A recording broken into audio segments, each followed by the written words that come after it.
Okay, let's move on to this next topic, trigonometric identities. Now, we established some identities back in a previous section, so go back and look at those. We established Pythagorean trig identities in a previous section, and you might need them for this section. Well, not might, you will need them for this section, okay? This section is all about manipulating trig functions or trig equations using algebra, all right? So you need your algebra skills honed, and every now and then you might need to know a trig identity to help you simplify things. So let's look at this first problem. They're asking me to simplify this multiplication problem. Are you with me? They're asking me to simplify the cotangent of theta times the secant of theta. I'm like, well, how do you simplify cotangent of theta times secant of theta? Well, we learned, as I said in a previous lecture, what cotangent of theta, how it can actually be rewritten. And if you're thinking x over y, that's good. But we rewrote cotangent based upon another or other trig functions. Some of you remember, cotangent is the same as saying the cosine of theta over the sine of theta. And secant of theta, yes, secant of theta was is the reciprocal of cosine, isn't it? So couldn't I rewrite this as 1 over cosine of theta? So I end up multiplying two fractions together. And how do you multiply fractions? Good, straight across, but if possible you can try to cancel, don't you? And I can cancel, can't I? Yeah, I could cancel these cosines of thetas, which would leave me 1 over sine theta, wouldn't it? Which, you know what 1 over sine theta is? Good, that's actually the cosecant of theta. Not bad, huh? This was all algebra. All we did was we rewrote cotangent and secant into other trig functions. We multiplied a couple of fractions together, we canceled, and then we had to remember to rewrite 1 over sine theta as cosecant theta. Cool? Okay, let's look at problem number 2. I've got, if I think about it, a second degree equation divided by another second degree equation, don't I? So, gee, that's interesting, because this first one has sine squared. If I look at the numerator, the first one has sine squared. The second one has sine, and there's a power of 1 here, even though I don't see it, plus no sines. Huh. You know what that reminds me of? That reminds me of 8x squared plus 6x plus 1. That reminds me literally of a second degree equation. And what do we normally do with these second degree equations if we can? Yeah, we factor them. And so I'm thinking about factoring that numerator. And I think eventually I might factor that denominator also. And my variable in this case is the sine of theta. Just like up here it's x, here it's the sine of theta. So if I factor, so let's see if you agree with my factoring, I get 4 sine of theta plus 1 times 2 sine of theta plus 1. Cool? That'll give me 8 sine squared theta. There's 4 and 2, which gives me another 6 sine theta and plus 1. Okay, how about the denominator? Can you factor it? Give you a moment. Okay, I gave you a moment. My turn. I'm going to get 2 sine of theta plus 1 times just sine of theta plus 1. That gives me 2 sine squared theta. That gives me 2 sine theta plus 1 sine theta, there's the 3, and then plus 1 at the end. So I ended up factoring a couple of second degree equations, didn't I? Good. So is there anything we can do here? Yep, some of you are seeing it. These two parentheses are exactly the same, so I'm canceling them. Just like over here, I was able to cancel the cosines out, which will leave you 4 sine of theta plus 1 over sine of theta plus 1. Now I have a follow-up question. Can you do any more canceling here? Be careful, because some of your brains are thinking you can, because some of your brains are ignoring the 4 and going, let me cancel those two guys. But you can't, because the 4 is part of this, and you can't just ignore it. Got it? So, can I do anything else? Nope. There's my answer. Good? Okay, hang in there. We're going to apply our algebraic techniques to some other types of problems.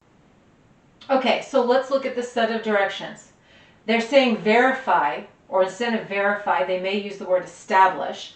Verify the identity. Establish the identity. Here's what they're asking you to do. They're asking you to prove that the left and the right side of this equation is actually true. That's what they're asking you to do. Now, a couple of rules. One rule is you can only work with one side. Only one. So pick a side and work with it.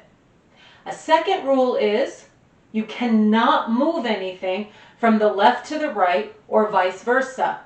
You can't move anything from one side to the other.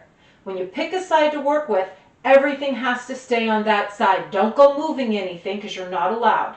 Got it? Okay, so some people go, okay, well, which side do I pick?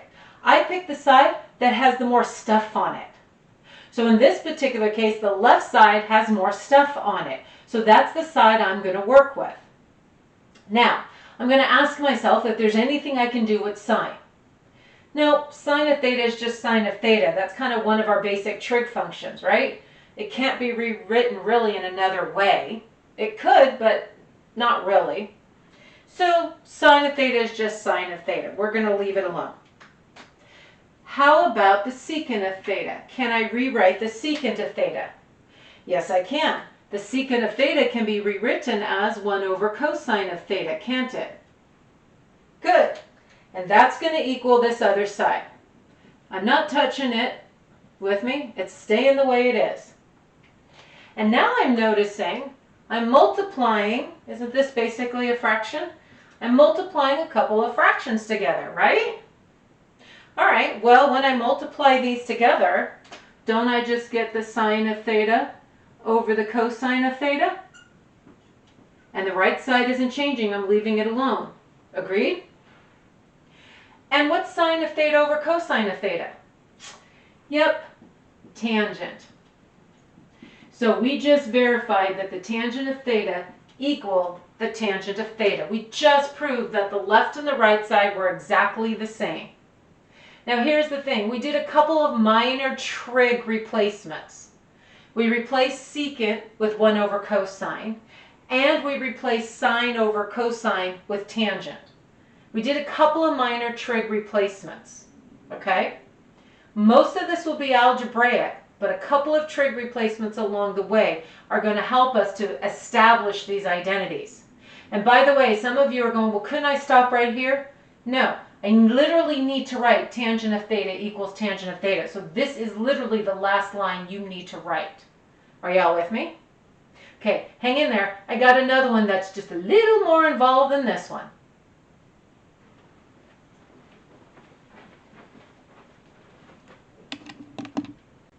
Okay, so here's something else they would like me to verify or establish, another identity they want me to establish. And you're saying, well, which side do I work on? I'm going to work on the left side. Why? Because it's got most of the stuff on it. With me? Right side I'm going to leave alone. And now that I'm looking at the left side, I know some of you are going, where do I start? You know, there's a couple of different places you can start. Sometimes with these, there's a couple of different legitimate ways to start. And if you're like, well, which one do I pick? Pick one. And after you pick it, then keep going. And let's see where it leads us. With me? Okay, so here's what I'm seeing. I'm seeing a distribution problem here. So that's what I'm going to do. I'm going to distribute. I want to see what this next line looks like.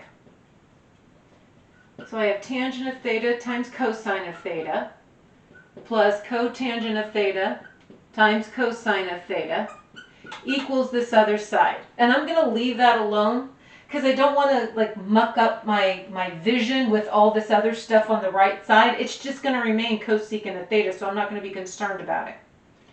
Now, I'm like, well, you know, these multiplication problems kind of look familiar because I've already done a couple where if I did a simple trig replacement, sometimes these trig functions canceled out. So I'm going to see if that's going to work for us or not.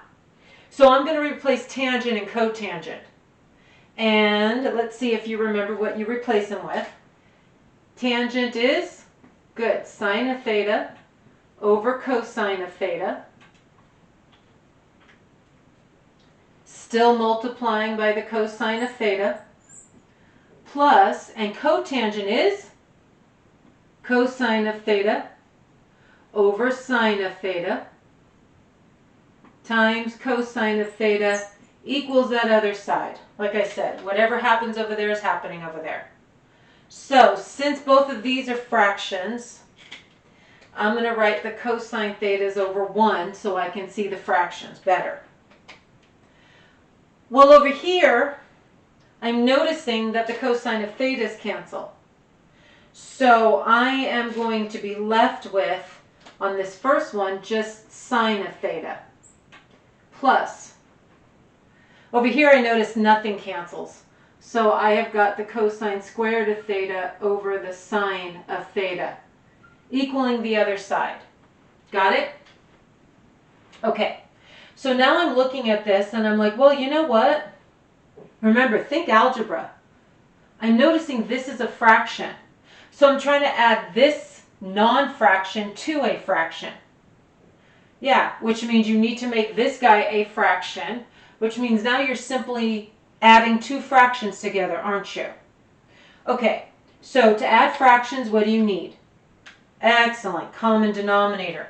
So this 1, I need to multiply by, good, the sine of theta, so it has the same denominator as the second fraction, and whatever you do to the denominator, you do to the numerator. Excellent, which means now I get sine squared of theta over sine theta plus cosine squared theta over sine of theta, still equal to the right side. Since they're both the same denominators, do you mind if I write it as one big fraction? Okay. So I have sine squared theta plus cosine squared theta all over sine theta equaling the other side. Now what? You know, my brain is going, oh, I've got trig functions that are squared. My brain then is traveling back to those Pythagorean trig identities. Go back, take a look. It was in a previous section. Those Pythagorean trig identities are extremely important to us because here's the thing. One of those Pythagorean trig identities says this. Cosine squared theta plus sine squared theta equal to 1. That's what I have in the numerator, don't I? I basically have cosine squared plus sine squared theta, right? So instead of writing sine squared theta plus cosine squared theta, I can literally replace this numerator and I can simply write it as, that's right, 1 over sine of theta. Agreed? 1 over sine of theta equals the other side, which is cosecant of theta. And 1 over sine theta is what? Yep. I end up with cosecant of theta equaling cosecant of theta. Check! We verified it. Are you with me? The key on this one, the key is remembering the Pythagorean trig identity that said cosine squared theta plus sine squared theta equaled 1. That was the key. Because of this, I was able to replace this numerator with a simple 1, which gave me cosecant of theta. Cool? Here's what you need to understand. We did an algebraic move on the first line. We did simple trig replacement on the second line. The third line, and fourth lines here, and all these lines right here are all algebraic maneuvers. And then this was a trig replacement. And yeah, it's a new one that you have to remember. This was a trig replacement. And then another simple trig replacement. So a couple of times along the way we had to do these trig replacements, but mainly a bunch of algebra moves. Are you with me? Hang in there. Got another verification for us. Let's look at this third problem. I'm trying to verify that the left and the right side are equal to each other. And I'm looking at this going, well, which side do I want to work on? Well, here's what I'm noticing. On the left side, I have cosine and sine. To me, I'm thinking, well, that's two different variables. On the right side, I just have sine. So that's the only variable, so to speak, on that side. That's the only trig function on that side. But on the left side, I have two different trig functions. And sometimes my brain looks at them as variables instead. So because I have two different trig functions on the left side, this is the side I'm going to work on. Because that means I have more stuff that I can do. Now, as I'm looking at this, I'm like, well, I eventually, according to the right side, only want the sine function over here. Which means I have to somehow legitimately get rid of this cosine function. Are you with me? So, how can I get rid of cosine squared? How can I remake cosine squared into sine squared? Some of you know, because you're like thinking back a few moments, and some of you are like, I'm not sure. Here's the deal. I see a square on that trig function. As soon as I see a square on that trig function, I'm thinking Pythagorean trig identities. And the one I'm thinking about that involves a cosine squared is cosine squared theta plus sine squared theta equals 1. That's a Pythagorean trig identity, I know. And if I just want cosine squared, I am just going to simply move the sine squared over by subtracting. That's legitimate. It's just an equation. I subtracted one of the trig functions to the other side, one of the variables to the other side, right? So then, check it out. I can still write 19, but instead of writing cosine squared, what could I write instead? Yeah. Based upon what we wrote here, cosine squared is equivalent to 1 minus sine squared theta plus the 20 sine squared theta equaling the other side. Good? And now I'm like, well, great. Now on the left side, they're both the same trig function. So this is excellent. And now I'm noticing I've got a distribution problem, right? Well, let's distribute. So I've got 19 minus 19 sine squared theta plus 20 sine squared theta equals the right side. Agreed? Okay, what do you notice? Yes. A negative 19 sine squared theta and a positive 20 sine squared theta. What's going to happen? Excellent, you can combine them, so you end up with 19. Yeah, that's plus 1 sine squared theta. Agreed? Or you can just write sine squared theta. Well, looky there. It equals the other side, doesn't it? Imagine that. The key on this one was remembering Pythagorean's trig identity, and the only reason I needed to remember it was because I needed to get rid of cosine squared and somehow legitimately replace it with a sine squared. Cool? Hang in there, got one more problem. Okay, so let's take a look at this last problem.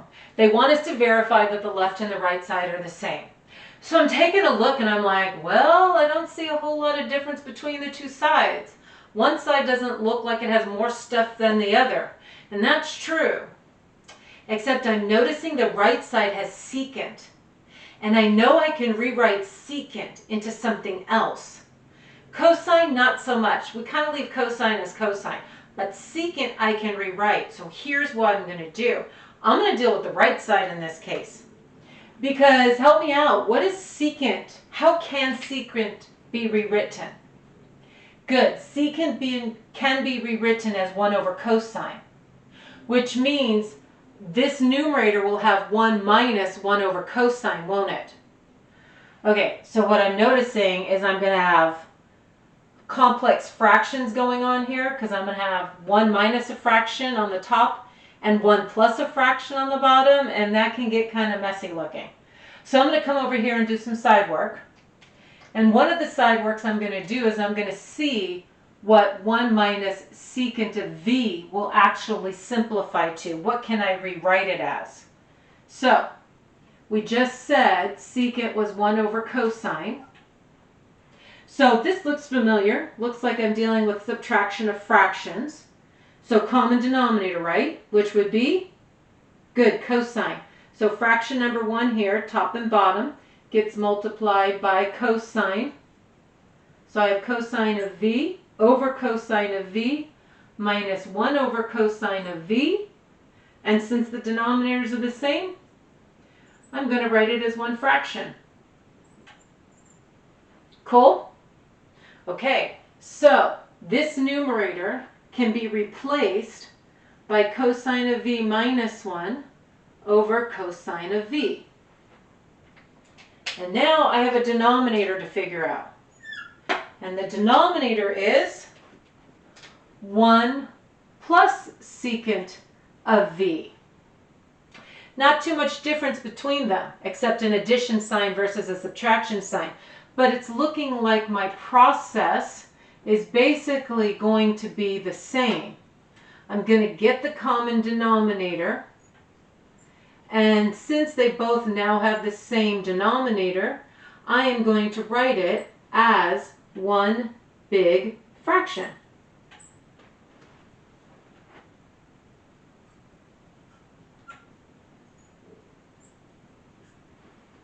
Pretty good, huh? Okay, so you're like, great, now what do I do with that thing? It's pretty ugly looking, isn't it? It is. But if I remember that the line that separates the numerator and denominator actually means division, then I am going to rewrite the right side as a division problem. And for those of us who are visual people, this is actually a very good step to do. And how do you divide fractions?